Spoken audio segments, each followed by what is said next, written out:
Salut, cette vidéo ça va être une série d'exercices sur les espaces de Banach. Je vais en faire plusieurs de difficulté progressive. Salut, cette vidéo ça va être une série d'exercices sur les espaces de Banach de difficulté plus ou moins progressive. Et je vais essayer de dégager les premières propriétés les plus importantes et de faire des exercices cool. Donc je vais faire 4-5 petits exercices et le dernier sera un peu plus dur, un peu plus recherché que les autres. Un espace de Banach, c'est quoi? C'est un espace normé, un espace vectoriel normé sur le corps des réels et qui est complet. Par exemple, si tu prends R c'est complet et c'est un R espace vectoriel, donc c'est un espace de Banach. Ok, là on va faire des exemples d'espaces de Banach. On prend l'espace réel, du coup des fonctions continues sur 0,1 et on se demande si c'est complet pour ces normes-là. La réponse ça va être oui, ça va être complet pour la norme infinie. Et ça va être pas complet, ça va pas être complet pour la norme 1, ce qui est une très jolie preuve. Ça m'a convaincu de faire cet exposé. Donc pour la norme infinie, qu'est-ce qui se passe? Je vais prendre Fn de Cauchy. Un espace complet, c'est un espace où les suites de Cauchy convergent. Okay, une suite de Cauchy, c'est une suite qui a envie de converger, mais sa limite n'existe pas. Elle a juste envie de converger, mais la limite n'est pas dans l'ensemble. Il y a une erreur 404. D'ailleurs, si tu prends un espace compact, être compact, ça équivaut à complet plus précompact. Ok?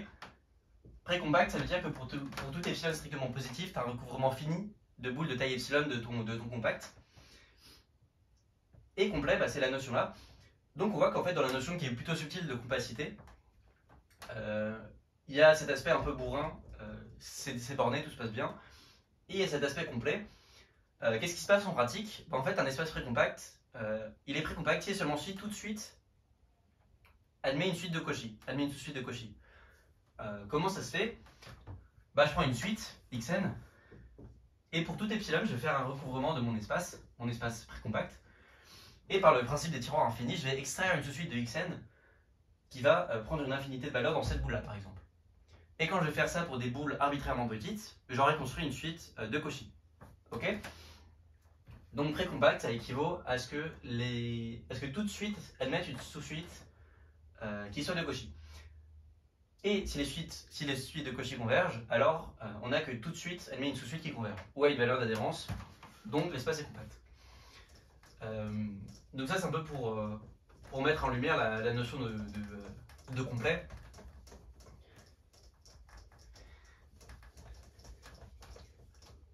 Ok, donc on prend une suite de Cauchy.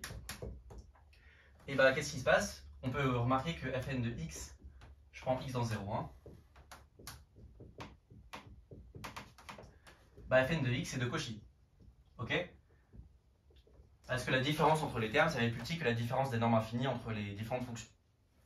Donc Fn de x, ça tend vers un point que j'appelle f de x. Et maintenant, ce qu'on va montrer, c'est que on a une convergence uniforme. Ce qui paraît très fort, mais en fait, c'est complètement naturel. Si je prends grand N, je vais fixer epsilon positif et j'ai envie d'avoir une convergence uniforme entre Fn et F.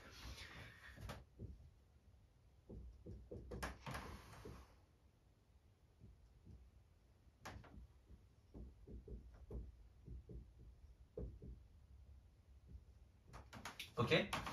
Donc, comme ma suite de fonctions est de Cauchy, j'ai un grand N comme ça. Et ce que je vais faire, c'est que je vais dire que Fn de x, je prends n plus grand que n.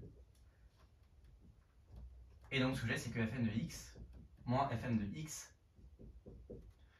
c'est plus petit que epsilon. Là, j'ai juste appliqué en un point. Si je fais tendre m vers infini par le passage à la limite dans les inégalités larges, j'ai que la différence entre Fn de x et f de x est plus petite qu'epsilon. Autrement dit, on a une convergence uniforme entre Fn et f, ce qui est exactement ce que vous voulez. Et donc, la suite Fn converge. Et, pardon, f est continu du coup. C'est ça qu'il y avait à montrer, c'est que f est continu. Et comme on a une convergence uniforme, on a une convergence pour la norme infinie. Donc la suite Fn converge. En fait, c'est complètement différent pour la norme 1. Ce qui est un peu surprenant, mais pas tant que ça, parce que la norme 1, c'est un peu bizarre.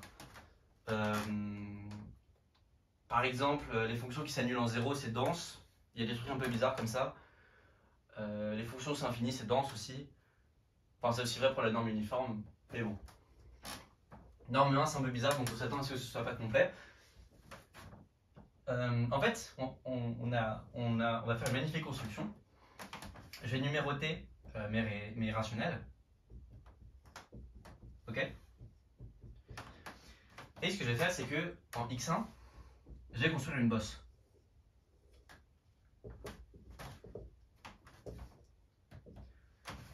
Là, je vais faire une suite de fonctions et à la énième fonction aura n bosses. Ok. Ma bosse, je ne vais pas la faire n'importe comment, je vais m'assurer pour que l'air soit de 1 sur 2 puissance n fois 2. Ok. Donc ici, comme n c'est 1, c'est une aire de 1 quart. Pardon. Ok. Je vais faire ça pour tous les rationnels. x2, nouvelle bosse, mais plus petite cette fois. Parce que l'air va être de 1/8. Qu'est-ce qui se passe? Comme je me suis assuré d'avoir un truc cool pour les airs, j'ai que l'intégrale de fn est plus petite que somme 1 sur 2 fois 2 puissance n, ce qui est égal à 1 sur 2. Ok. Donc toutes mes fonctions, elles ont une aire qui est plus petite que 1 sur 2 parce que je me suis assuré d'avoir des aires très petites sur mes points rationnels. Ce qui veut dire que ma fonction, en particulier, elle ne peut pas converger vers 1. Ok. On a que fn-1 ne tend pas vers 0. Parce que sinon, la norme 1 de fn tendrait vers la norme 1 de 1. Et pourquoi ça ne plus? Parce que je vais montrer que, supposons qu'on ait fn qui tend au sens de la norme 1 vers f, alors je vais montrer que f c'est égal à 1. Là, c'est le point compliqué de la preuve. Oui, donc ce que j'ai pas dit, c'est que la suite de fn, bien sûr, elle est de Cauchy. Ok, parce que c'est une série et qu'il y a convergence normale sur la série. Ok. C'est une série de fonctions dont la norme est de 1 sur 2 puissance n, donc il y a convergence de la série. Voilà, là-dessus. Mais pourtant, je vais montrer que la série ne va pas converger. Pourquoi f c'est égal à 1? Bah, je vais montrer que si x est rationnel, f de xr, ça va être 1. Ok. Ça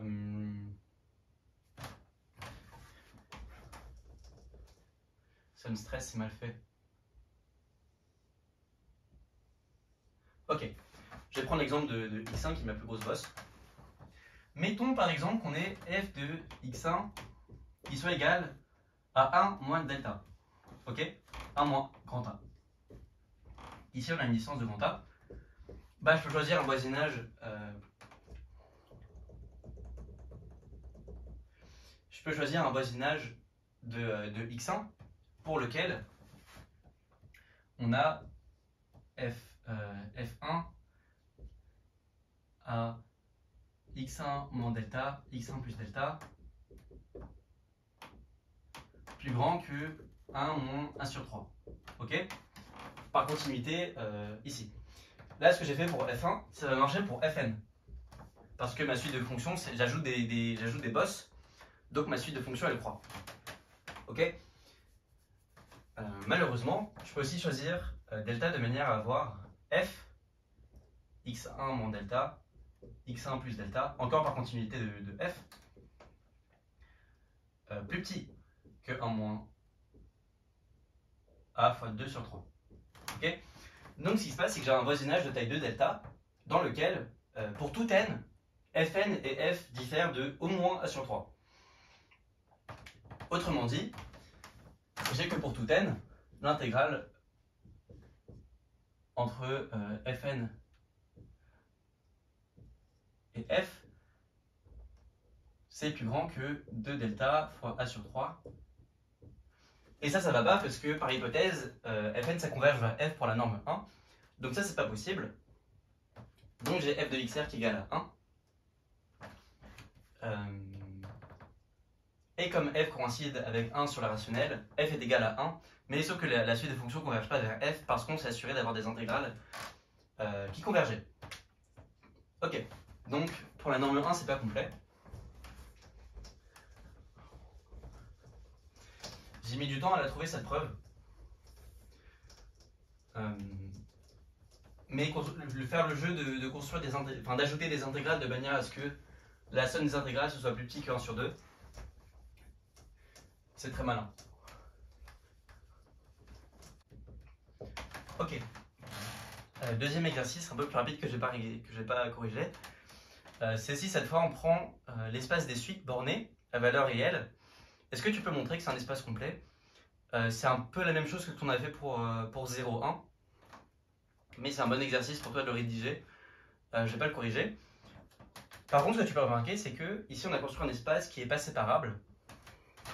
C'est-à-dire qu'il n'existe pas de suite dense dans Rn. Une manière de s'en convaincre, c'est que je prends une famille de suites denses, indexées par n, et je vais construire, je pose un comme ça, et je pose vn.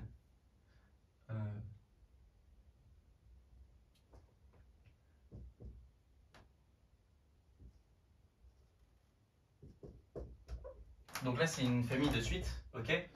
Et j'ai posé vn égale un de n plus 1. C'est encore une nouvelle suite bornée parce que... oui, ok.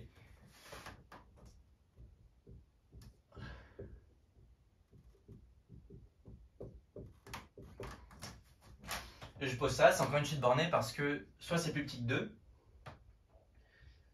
ou si un est plus grand que 1 en module, alors ça fait 0. Sauf que ce qui est cool, c'est que la différence...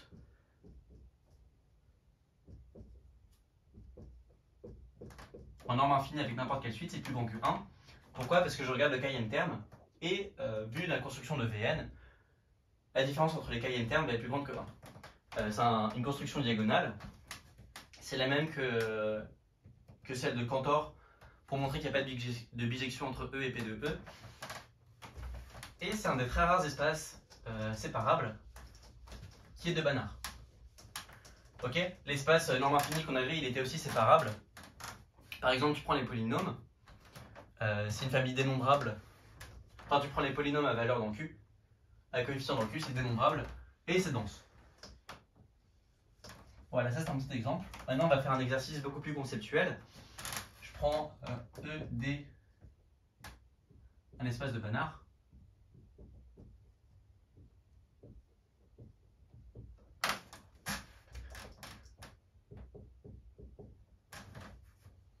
Ok. Et je prends oméga, un ouvert. Et il faut que je montre que oméga, boule ouverte, un ouvert borné, équivaut à, pour toutes x et y dans oméga, il existe une boule ouverte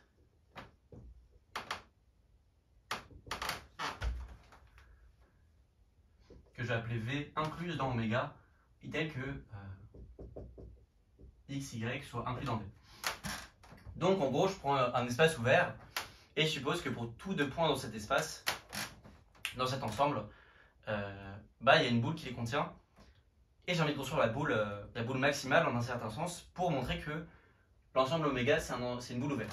Ok, bien sûr, si oméga c'est une boule ouverte, ça va marcher parce que je prends tout le temps oméga. Maintenant, il faut montrer la réciproque. La construction est plutôt sympa.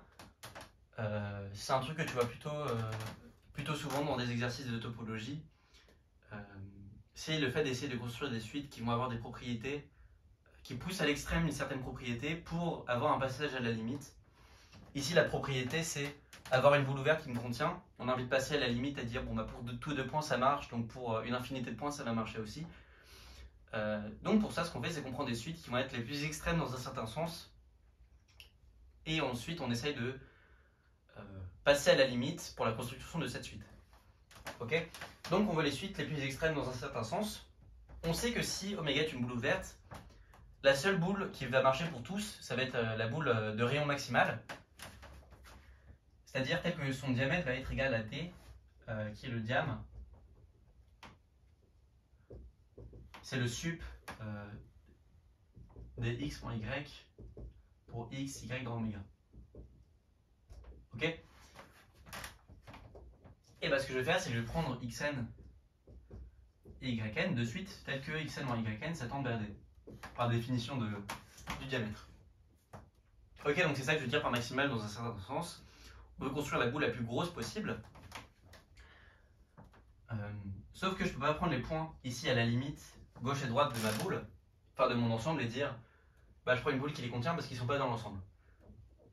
Parce que justement c'est un ouvert, donc la frontière de oméga, j'ai envie de dire je prends 2 points à la frontière, ça me fait une gigaboule et ça va être ça l'ensemble. Mais ça ne marche pas parce que justement l'ensemble est ouvert, donc on est obligé de prendre des suites xn et yn qui vont tendre comme ça vers les extrémités. Ça c'est l'idée. Et donc ce que j'ai, c'est que on va dire que xn et yn ça va être inclus dans la boule de centre Cn et de rayon Rn. Ok, donc qu'est-ce qu'on sait sur Rn? Ça c'est inclus dans oméga. Qu'est-ce qu'on sait sur Rn? On sait que Rn c'est plus petit que d sur 2, mais c'est aussi plus grand comme ça contient xn et yn qui sont de distance 2, c'est plus grand que yn moins xn sur 2. Ça comme ça tend vers d, xn moins yn, on a bien un truc qui va converger vers le diamètre optimal qui est de d. Donc on a une boule qui devient de plus en plus grosse et qui va tout attraper, on l'espère. Je vais faire un schéma de la situation.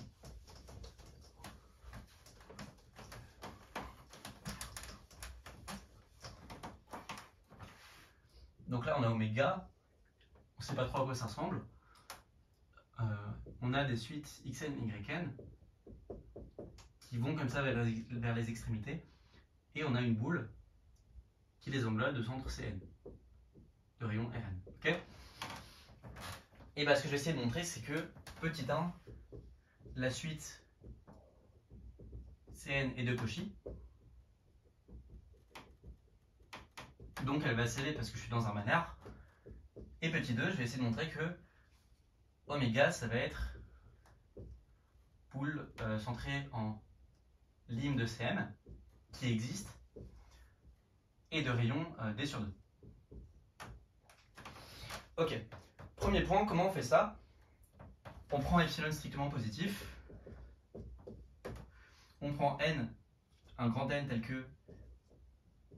Je rappelle que la distance entre xn et yn, ça tend vers d, donc je prends grand N tel que n plus grand que grand N implique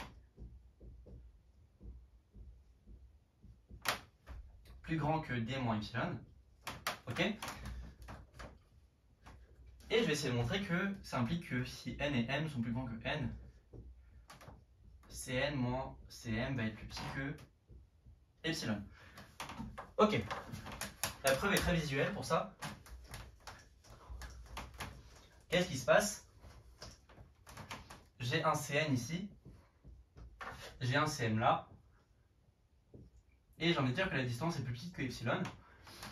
Qu'est-ce qui se passe? En fait, je sais que si je prolonge la droite qui passe par Cn et Cm, j'ai un point à distance Rm ici, et j'ai un point à distance Rn ici.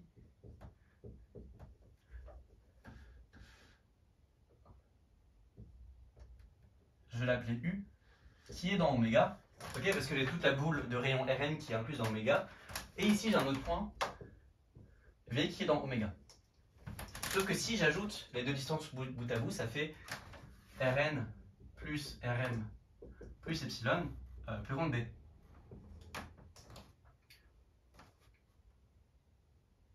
Bon, pour avoir une inégalité stricte, il faut prendre un 2 epsilon plus 2 epsilon strictement plus grand que D. Et ça, c'est pas possible parce que, par définition du diamètre en fait. Ok, ce qui montre que la suite Cn est de Cauchy. Et maintenant, il faut qu'on montre que oméga, c'est bien la limite, c'est bien la boule centrée en limite de Cn et de rayon d sur 2.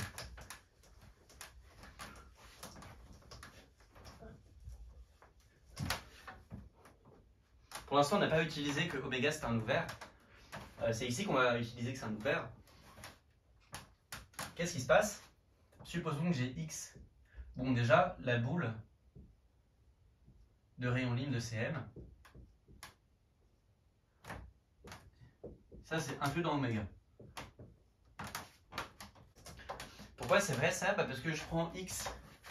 Si je prends x dans B de lim Cn d sur 2, la preuve est aussi visuelle.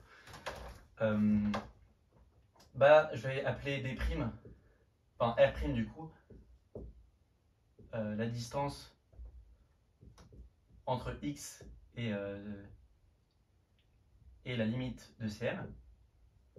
Et le point important, c'est que c'est strictement plus petit que d sur 2. Ok? Parce que c'est une boule ouverte. Donc,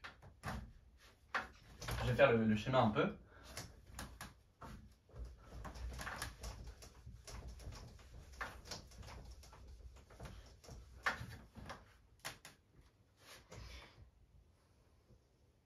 Ici, on a la limite de Cn. Ici, j'ai mon point x. D'. Et ben, on voit très bien ce qui se passe. J'ai la limite de Cn. J'ai des points C1, C2 qui tendent vers ça.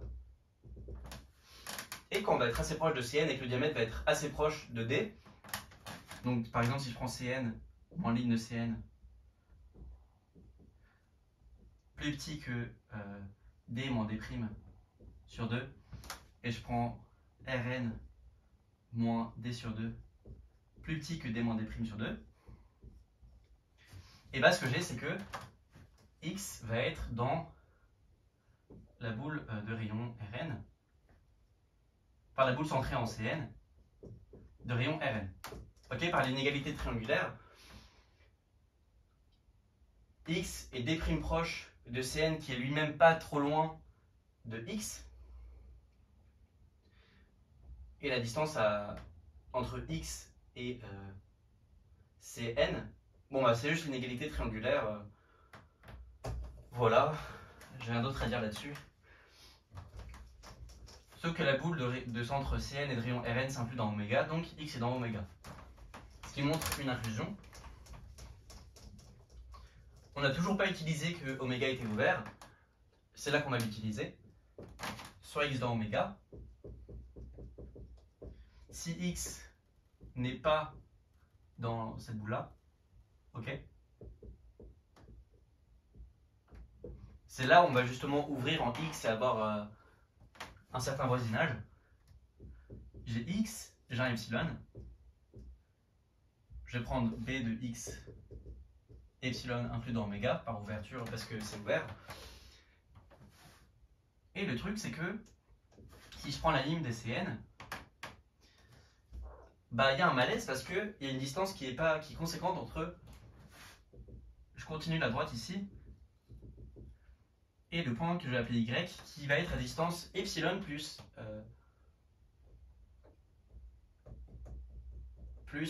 x Cn. La distance entre x et Cn ici, elle est plus grande que d, au sens large, hein. C'est pour ça qu'il faut qu'on ouvre pour avoir une inégalité stricte, mais la distance entre y et Cn, c'est strictement plus grand que